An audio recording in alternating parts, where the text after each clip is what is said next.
In today's video, let us try to understand why do economists love Uber? Answer to this question cannot be given without mentioning Adam Smith. He is also known as the father of economics or the father of capitalism.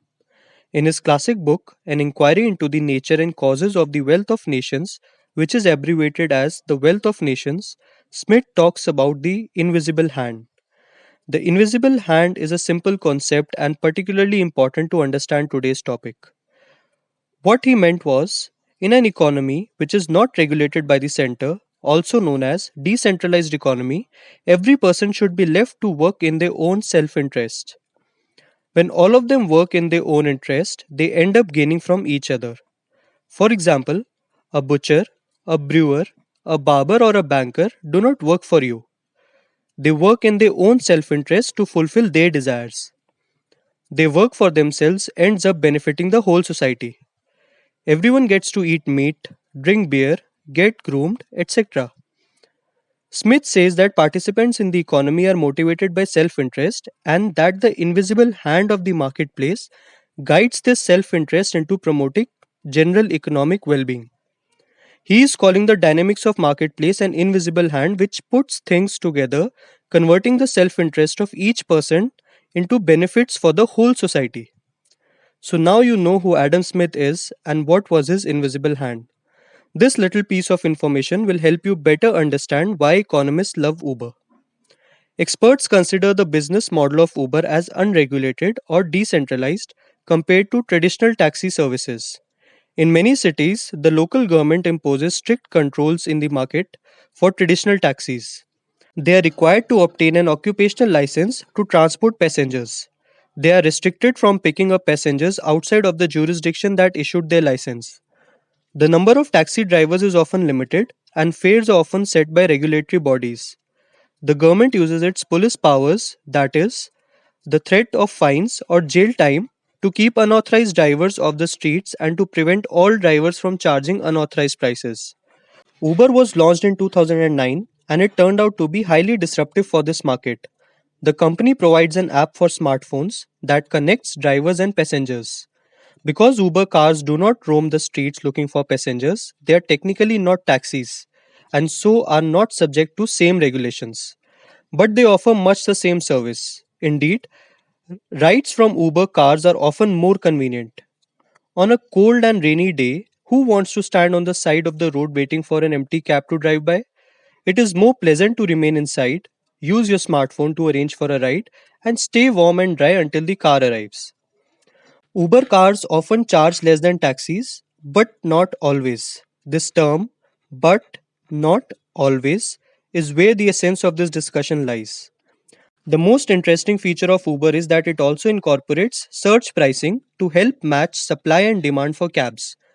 Rather than having prices fixed by city governments, the app determines the price of the ride based on time, distance, and demand or supply of cabs.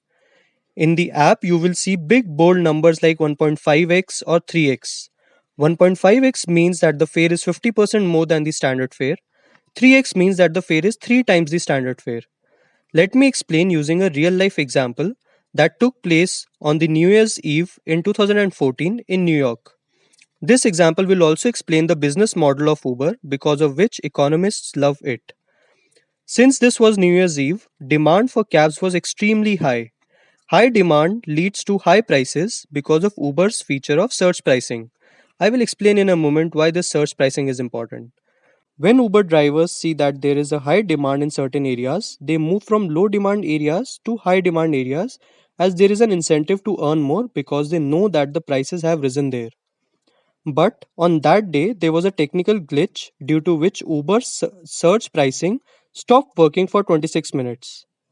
Remember that since this was New Year's Eve, the demand was extremely high. Now, Uber saw that both before and after the glitch, when surge pricing was in effect, 100% of ride requests were completed.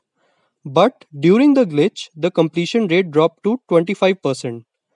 The question here is, why would the completion rate drop when the prices were not surging?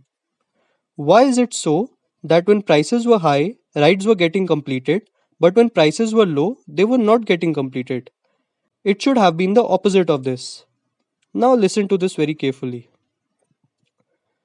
The reason why completion rate was low during those 26 minutes is that Adam Smith's invisible hand was not playing its role.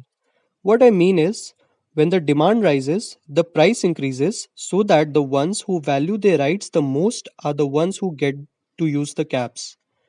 When the prices rise, those who really need the cab will take them irrespective of the price rise. And those who are not in a hurry to take the cab, they will wait for the prices to come back to normal. This reduces the demand at that very moment and balance between supply and demand of cabs begin to form. Simultaneously, cabs from low demand areas start to come in because they are incentivized by the high prices. They want to earn more. This increases the supply because of which prices start going down. On 31st December, for those 26 minutes, the drivers in low demand areas did not know that there is a price increase in high demand areas. And so they were not incentivized to leave their locations and move to locations with high demand, and hence there was a shortage of cabs in high demand areas. In economic terms, the supply of cabs did not increase and could not meet the high demand, and so people were not able to get cabs on time to complete their rides. Therefore, the completion rate fell below 25%. The increase in prices was supposed to incentivize cab drivers in low demand areas to move to high demand areas. This would have increased the supply, and balance between demand and supply for the cabs would have been created. Now, when the supply increases, the prices start going down, and those who valued the cab less, they begin using the cabs. In the end, everyone gets a cab, and there is 100% completion rate.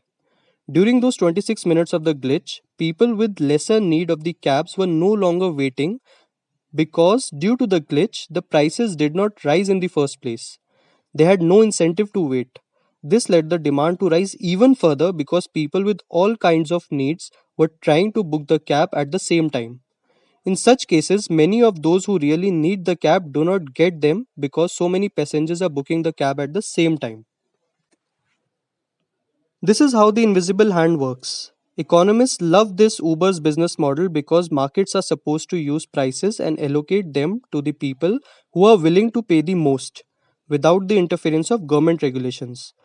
This natural experiment illustrates the importance of letting markets set dynamic prices rather than having regulatory bodies set them. When the price was flexible, matching supply and demand, everyone who requested a ride got one.